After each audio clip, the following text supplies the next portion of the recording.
Hello दोस्तों, आपने पहले कभी निकोला टेस्ला का नाम सुना है? नहीं सुना? तो फिर यह आपकी गलती नहीं है, क्योंकि स्कूल की साइंस की किताब में हमें न्यूटन, आइंस्टाइन, यहाँ तक कि एडिसन के भी नाम मिलते हैं, लेकिन निकोला टेस्ला साइंस की किताब में कहीं भी नहीं मिलता। टेस्ला के कारण ह्यूमन लाइफ बहुत ही आसान हुई है। हमारे घर के बहुत से इलेक्ट्रिकल इंस्ट्रूमेंट टेस्ला की ही देन है। फिर भी वो एक उपेक्षित की जिंदगी जिए और जिंदगी के आखिरी पड़ाव में गरीबी में ही उनकी मौत हो गई। विश्वास नहीं होगा कि एक ऐसा जीनियस जिसके नाम पर यूएस, कनाडा, ब्रिटेन में 300 तक पेटेंट रजिस्टर है, वह आज भी गुमनाम है। बिफोर स्टार्टिंग दिस वीडियो, अगर दोस्तों आपको यह वीडियो अच्छा लगता है, टेस्ला के बारे में जानकारी आपको पसंद आती है, तो आपके दोस्तों के साथ जरूर शेयर कीजिए और हमारे इस चैनल को सब्सक्राइब करना मत भूलिए।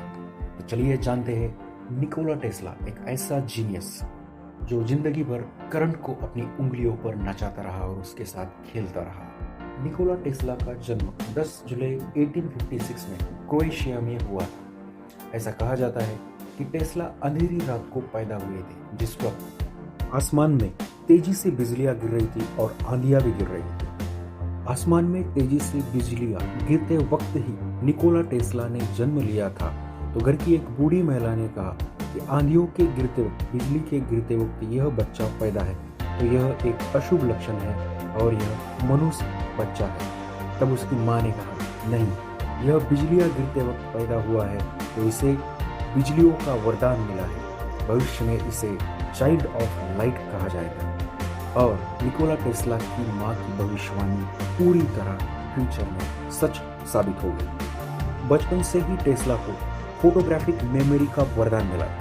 यह कुछ ऐसे प्रकार की मेमोरी होती है, इंसान जो कुछ भी पढ़ता है, देखता है, सुनता है, तो उसके अपने ब्रेन के अंदर इमेजेस बना लेता है। इस फोटोग्राफिक मेमोरी के बनते उनके काम करने का तरीका दूसरों के मुकाबले बहुत ही अलग और गतिमान। टेस्ला अपने दिमाग में अपने वर्किंग मॉडल के छोटी छोटी रचनाएं बनाने में सक्षम थे, जिसके कारण वो हार्ड से हार्ड काम को भी इजीली कर देते थे। उनकी सबसे बड़ी उपलब्धि थी अल्टरनेटिंग करंट, जिसके कारण उन्होंने एडिसन को टक्कर दी थी और इन दोनों के बीच में बहुत बड़ी जंग छिड़ गई थी, जिसे करंट वॉर के नाम से जाना जाता है।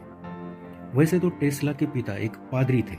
उनकी यह इच्छा था कि टेस्ला भी पादरी ही बने, लेकिन टेस्ला को पढ़ना था, अपने दिमाग में इलेक्ट्रिक करंट का जो पैशन था उसे पूरा करना था। तो फिर क्या, बगावत तो होनी ही थी। तब टेस्ला ने पिता की मर्जी के खिलाफ कॉलेज ज्वाइन कर लिया। कॉलेज में एक ईयर में 4 सब्जेक्ट पास करने थे और टेस्ला ने एक ही ईयर में 9 सब्जेक्ट पास कर लिए। सुबह के 3 से रात के 11 बजे तक वो सिर्फ पढ़ाई ही कर देते। कॉलेज में ही उन्होंने एसी करंट के बारे में रिसर्च कर लिया था। वे अपने टीचर्स को बताने गए तो ये आइडिया प्रोफेसर के सिर के ऊपर से चला गया। उस प्रोफेसर ने टेस्ला को पागल समझ लिया। इससे टेस्ला दुखी हो गए और उन्होंने कॉलेज छोड़ दिया और अपने पैशन को पूरी करने के लिए वो पेरिस की ओर रवाना हो गए। पेरिस में टेस्ला की मुलाकात चार्ल्स बैचलर से हुई, जिसने टेस्ला के अंदर के टैलेंट को समझा और सराहा, और साथ ही टेस्ला को अमेरिका एडिसन के पास जाने की सलाह भी दी। चार्ल्स और एडिसन दोनों काफी अच्छे फ्रेंड्स थे, तो उसने टेस्ला के साथ एक लेटर भी दिया, जिसमें चार्ल्स ने एडिसन को लिखा, मैंने दुनिया में 2 ही जीनियस लोगों को अब तक देखा है, एक तुम और दूसरा ये लेटर लेकर तुम्हारे पास आया हुआ टेस्ला। उस समय थॉमस अल्वा एडिसन अमेरिका में लाइट का सप्लाई करने वाली कंपनी का डायरेक्टर था और जिसने बल्ब का इन्वेंशन भी किया था। एडिसन ने थोड़े ही समय में टेस्ला के जीनियस को, टैलेंट को पहचान लिया था। उसने टेस्ला को बहुत से कठिन काम दिए और टेस्ला ने बहुत ही सहजता से उसे पूरा कर दिया। लगभग 1 साल तक दोनों ने बहुत अच्छा काम किया।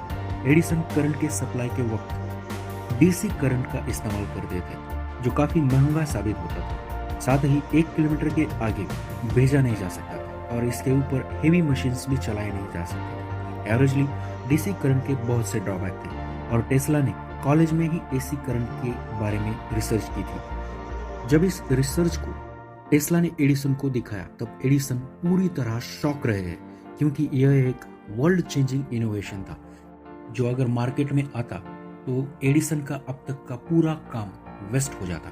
यह जानकर एडिसन ने टेस्ला के एसी करंट की थ्योरी को गलत बताकर जानबूझकर उसे टाल दिया। एक किस्सा ऐसा भी है, एडिसन के पास एक खराब जनरेटर था जो बहुत दिनों से वैसे के वैसा ही पड़ा हुआ था।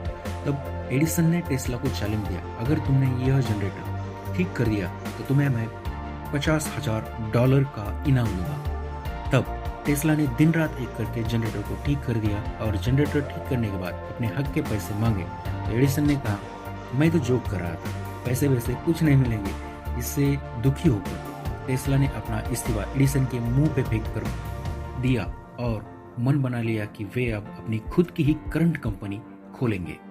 लेकिन टेस्ला की कंपनी को कोई स्पॉन्सर ही नहीं मिल रहा था और पैसे के बगैर तो काम नहीं हो सकता था। लगभग 2 साल की जी तोड़ मेहनत के बाद उसे एक स्पॉन्सर मिला और टेस्ला ने अपनी खुद की कंपनी शुरू की।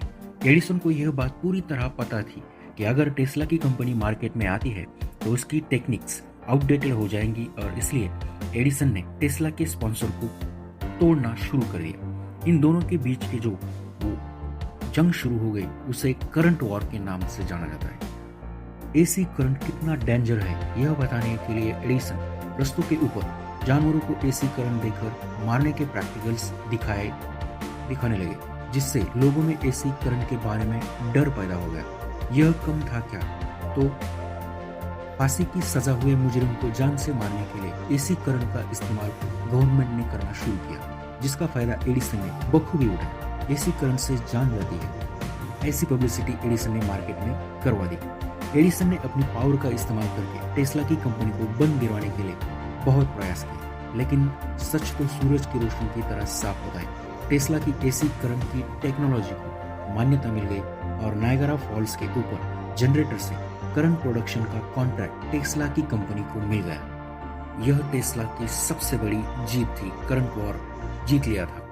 इतना बड़ा कॉन्ट्रैक्ट कंपनी के हाथ से जाने के बाद एडिसन को डायरेक्टर की कुर्सी से हटाया गया। एडिसन की इस हार के बाद टेस्ला ने करंट वॉर भी जीत लिया था, लेकिन 1895 में टेस्ला के ऑफिस को आग लग गई, जिसके बाद उनका नसीब भी पलट गया। तब से उनकी लाइफ में पूरा उल्टा ही होने लगा। टेस्ला के डिजाइन के ऊपर मार्कोनी ने रेडियो बनाया और उस पर नोबेल भी किया। यह बात टेस्ला को बहुत निराशा देने वाली थी। हालांकि इसकी कॉपीराइट बाद में टेस्ला को मिले, लेकिन तब तक बहुत देर हो चुकी थी। टेस्ला की लाइफ का सबसे बड़ा सपना था वायरलेस करंट का प्रोडक्शन और सप्लाई करना, जो कि बहुत ही बड़ा और खर्च वाला प्रोजेक्ट है। जब टेस्ला के स्पॉन्सर को यह पता चला कि इस प्रोजेक्ट से तैयार होने वाले इलेक्ट्रिसिटी को टेस्ला फ्री में बांटना चाहते हैं, तो उसने अपने हाथ इस प्रोजेक्ट से निकाल लिए। इसके बाद तो टेस्ला के ऊपर पूरा आसमान ही गिर पड़ा। हालातों के बदलते टेस्ला रोड पर आ गए, जिसकी वजह से टेस्ला के बहुत से प्रोजेक्ट अधूरे ही रह गए, जैसे कि ह्यूमन ब्रेन में भावनाओं का चित्रण करना और बॉर्डर के ऊपर एक ऐसा इलेक्ट्रिक टावर खड़ा करना जिससे दुश्मन के हवाई जहाजों को हवा में ही बिजली गिराकर गिराया जा सके। लेकिन यह सब सपना ही रह गया।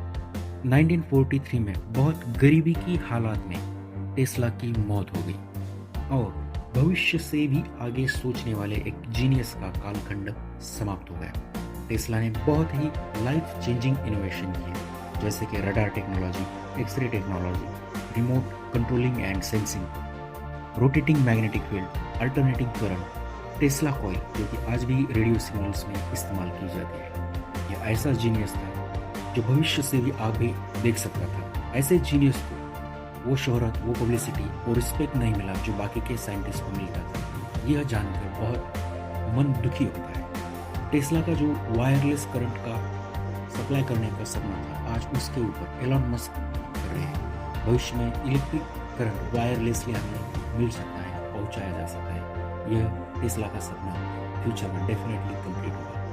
तो चलिए फ्रेंड्स, इसी के साथ इस वीडियो को खत्म करते हैं। आपको यह वीडियो कैसा लगा कमेंट बॉक्स में जरूर बताइए और हमारे चैनल को सब्सक्राइब कीजिए। Thank you friends.